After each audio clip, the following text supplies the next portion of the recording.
Salut les gars, aujourd'hui on se retrouve pour une nouvelle vidéo. C'est enfin le commencement d'un gros projet, du plus gros projet de la chaîne, la réalisation d'un rêve.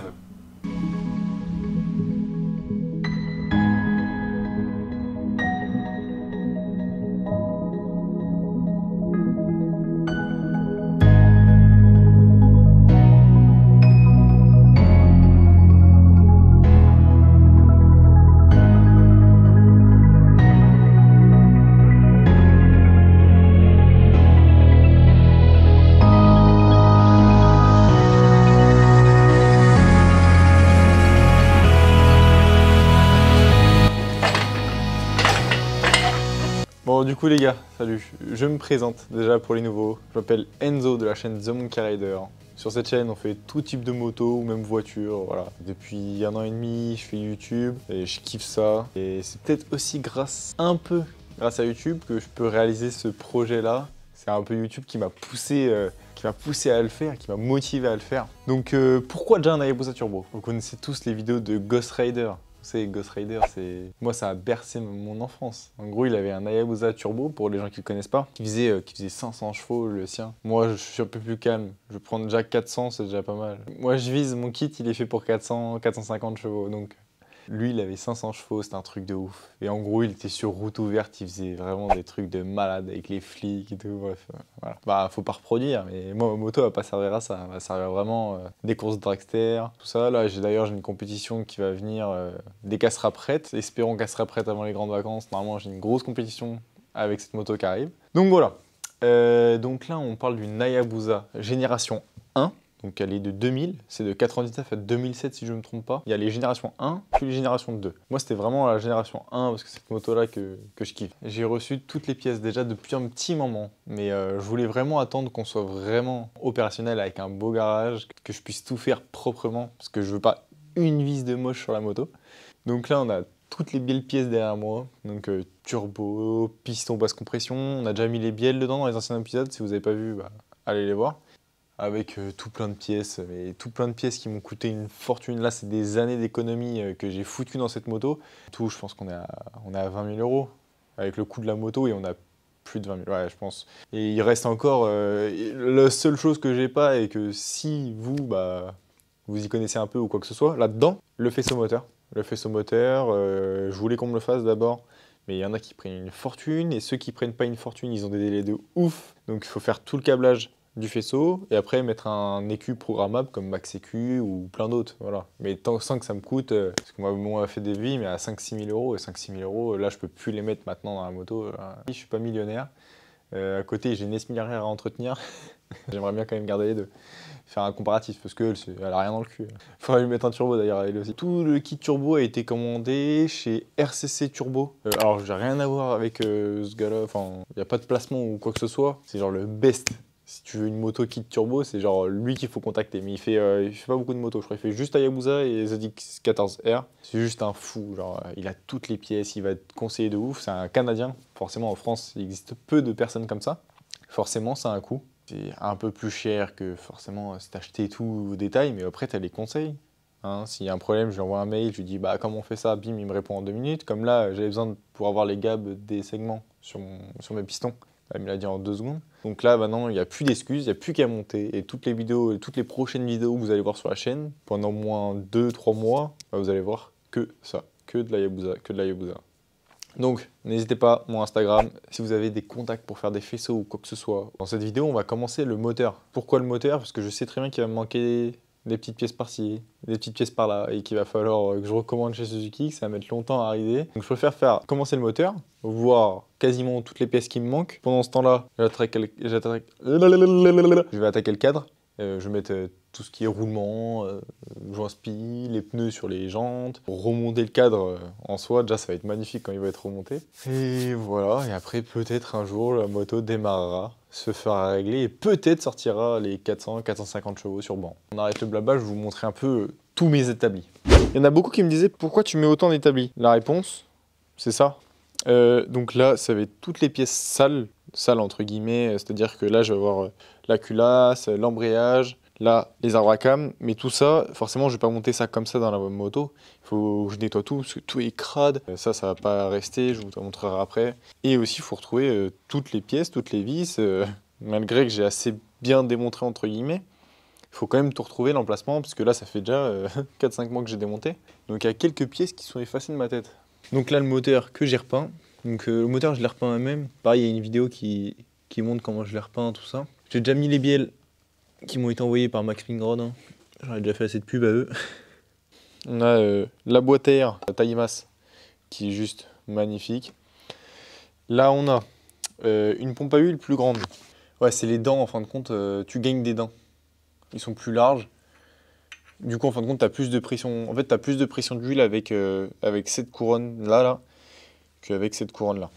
Ensuite, on a les cams réglables.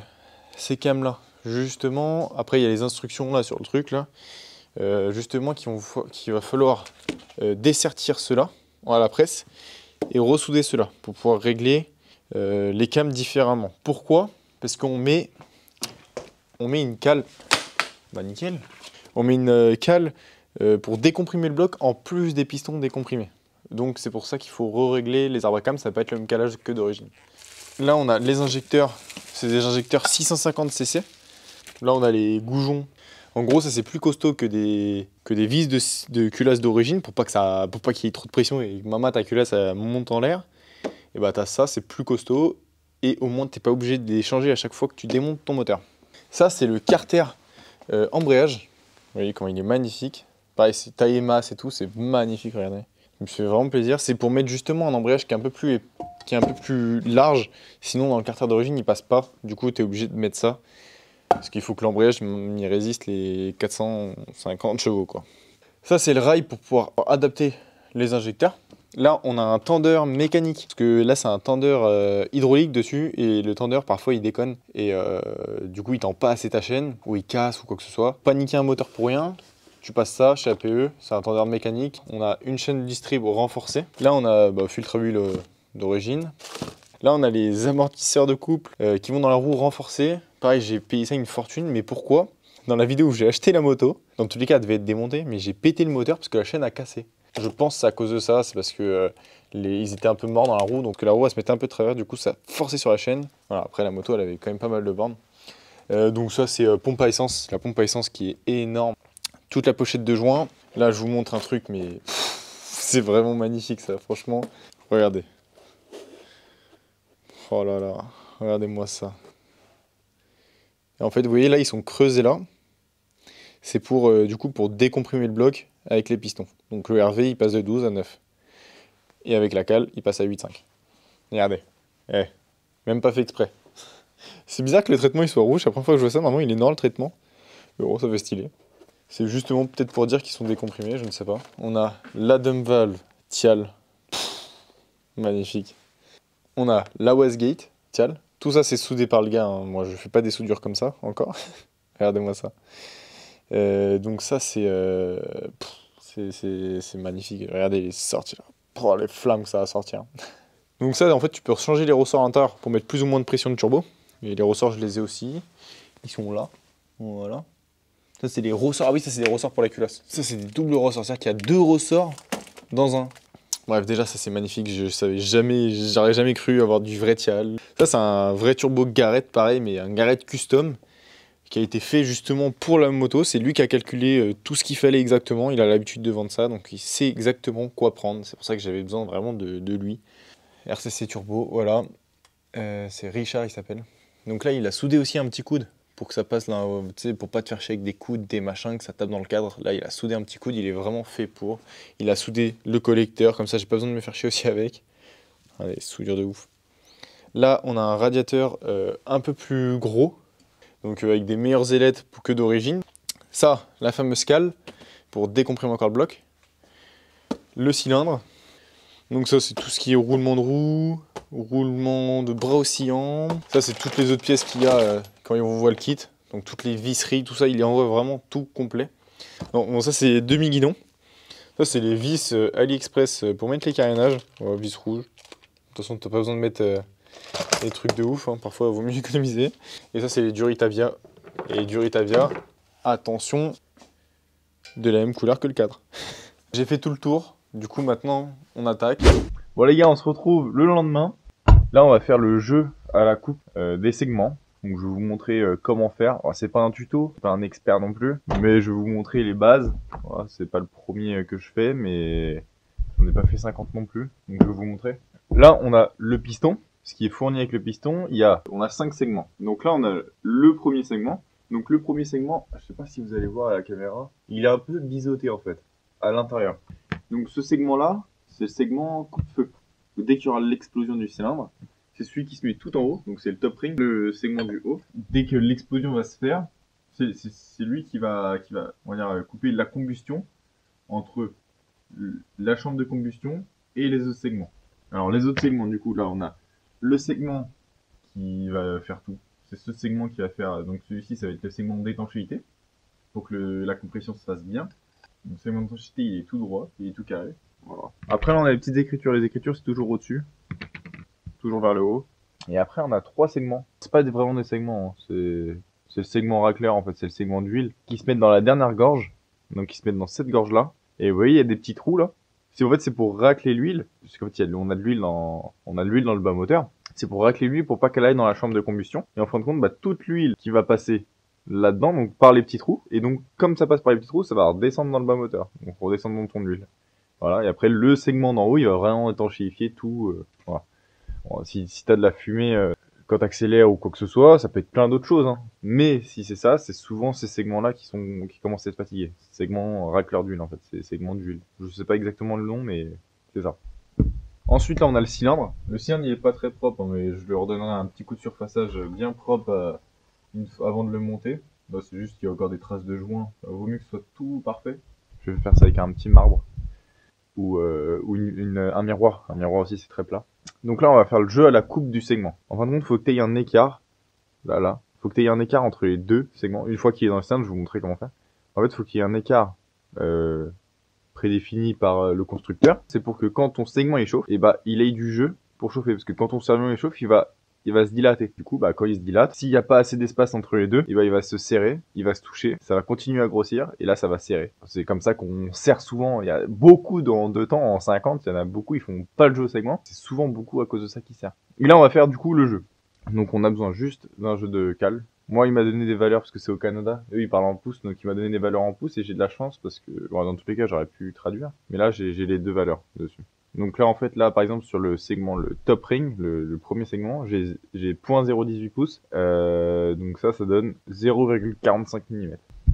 Faut éviter de trop jouer comme ça avec. Il vaut mieux toujours le tordre comme ça. Enfin, de base, faut une pince, hein. De base, faut une pince, mais j'ai pas la pince. J'ai jamais eu la pince. Bon, les couilles. Placer le segment comme ça. Alors, je vais le placer et je vous reprends. Voilà. Donc là, le segment, il est placé. Je prends mon piston, je le place là. J'appuie, je me donne une base, c'est-à-dire que là, je vais m'arrêter à la première ligne là. En fait, il faut que ce soit vraiment tout pareil de tous les sens. Là, le piston, vous voyez, il est à ras de la première ligne, partout pareil. Donc là, on enlève le piston. Je prends ma cale de 0,45 mm et là, ça rentre pas. Faut pas forcer, hein. Du coup, si ça rentre pas, faut prendre ton segment. Et chaque cylindre est différent. C'est pour ça que je les ai bien notés. C'est pour ça que j'ai bien marqué piston 1. Donc pour moi, le cylindre 1, c'est le côté de la chaîne. Je ne sais pas exactement si c'est le premier, mais on s'en bat les couilles. Pour moi, c'est le premier. Parce que comme ça, quand je vais remonter 1, 2, 3, 4. Il y a un outil spécial pour limer, parce qu'il faut vraiment que ce soit droit. Mais moi, je l'ai pas. Mais bon, j'ai toujours fait 100, pareil. Donc on va faire 100 encore. Ce qu'il faut faire, c'est prendre un peu de papier de verre. Et tu frottes tout doucement, tu remets, tu refroites tout doucement. C'est pas très intéressant, donc moi je vais tous les faire, et je vous reprends juste après. Les segments d'huile on les touche pas, il y a que celui-ci qu'on gabe à 0,45, et celui-ci c'est 0,22 pouces. Je vous reprends juste après une fois que j'ai tout fait. C'est parti.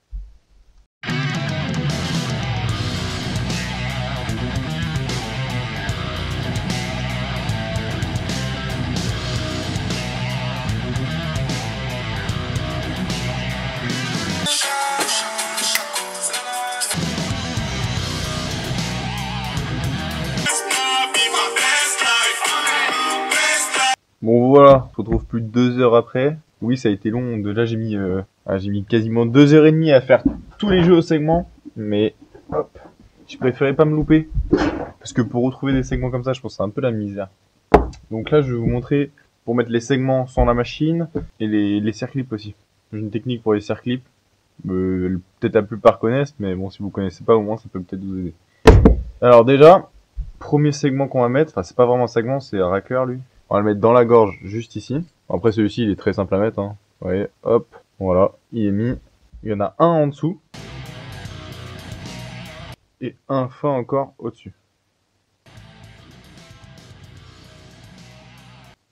Et en fin de compte, s'il faut bien voir, avec tous les segments, il faut faire ça, surtout ceux qu'on a modifiés, où on a fait le gap, ceux-là on ne les a pas touchés, donc c'est normal qu'ils tournent. Mais parfois ceux-là, on laisse une petite bavure, et du coup les segments ils tournent mal.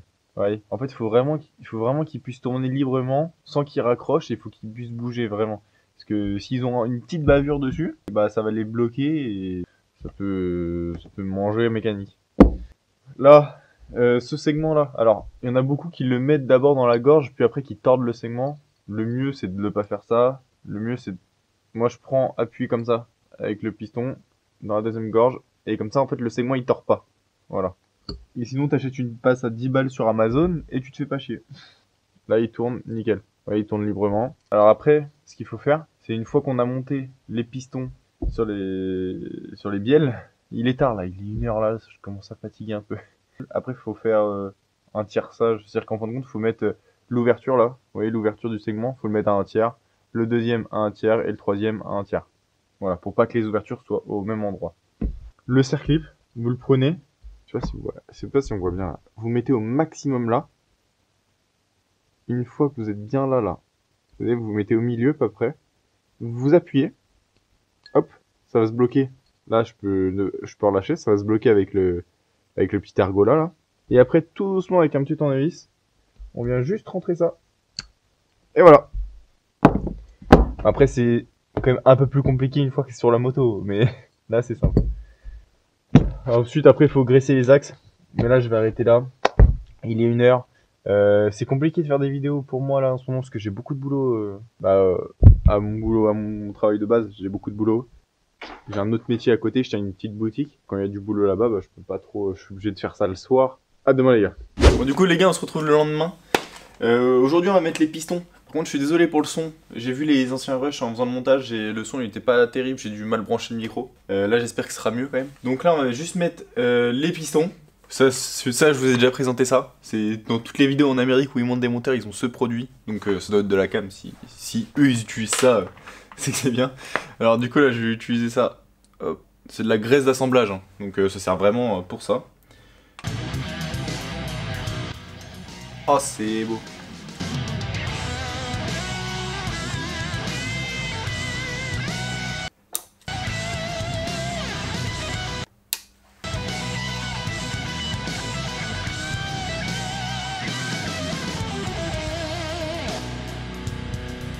Voilà. Bon alors, prochain épisode, on va monter ça. Ça sert à que ta culasse monte pas en l'air. En gros, ça sert à que t'aies vraiment pas de fuite. T'as trop de pression de turbo et que t'as des goujons d'origine. En fin de compte, ton joint de culasse qui va soit il va sauter, soit en fin de compte ta culasse ça va se lever un peu et du coup la compression elle va sortir au joint de culasse. C'est pas ce qu'on veut, du coup on a ces goujons là qu'on va mettre à la place des vis de culasse d'origine. Il faut pas trop les serrer sinon littéralement cassé. Donc là, bon, voilà, il était trop détendu et du coup, il est mort. Je suis un bâtard. Putain. À cause de cette blague, j'en suis sûr, je vais les serrer, mais moi je vais les péter direct. Dans la prochaine vidéo, on s'occupe de la culasse, donc on va la démonter entièrement et la refaire à neuf, entre guillemets. On va l'amener se faire resurfacer tout ça. J'ai démonté mon turbo parce que cette partie-là, je vais la faire couleur du cadre. Hop, donc comme ça. Cette partie-là, vous voyez, comme c'est de la fonte, ça rouille. Et forcément, ça fait pas beau quand ça rouille. Du coup, ce que je vais faire, c'est que je vais l'amener pareil en traitement, mais je vais faire un traitement céramique, ça s'appelle. En gros, c'est un traitement, c'est une peinture noire qui résiste à 1000 degrés ou 1200 degrés. Je ne sais plus. Donc tout ça, je vais l'emmener en peinture. Pareil pour mes tubes là. Hop, mes tubes d'admission. Pour le piping, pareil, je vais les faire même couleur que le turbo. Comme ça sur le cadre, ça se verra vraiment pas, c'est-à-dire on va croire que c'est le cadre du coup. Bon les gars, j'espère que cette vidéo vous a plu, j'espère que ce projet vous plaît. En tout cas, je sais que j'ai beaucoup de retours sur Instagram et tout, apparemment ça a l'air de vous plaire, donc je suis super content. N'hésitez pas de me suivre aussi, parce que je mets beaucoup de stories tout sur Instagram. J'essaie d'être de plus en plus actif. N'hésitez pas à lâcher un commentaire si ça vous a plu, un petit like, ça fait plaisir. Ciao les gars.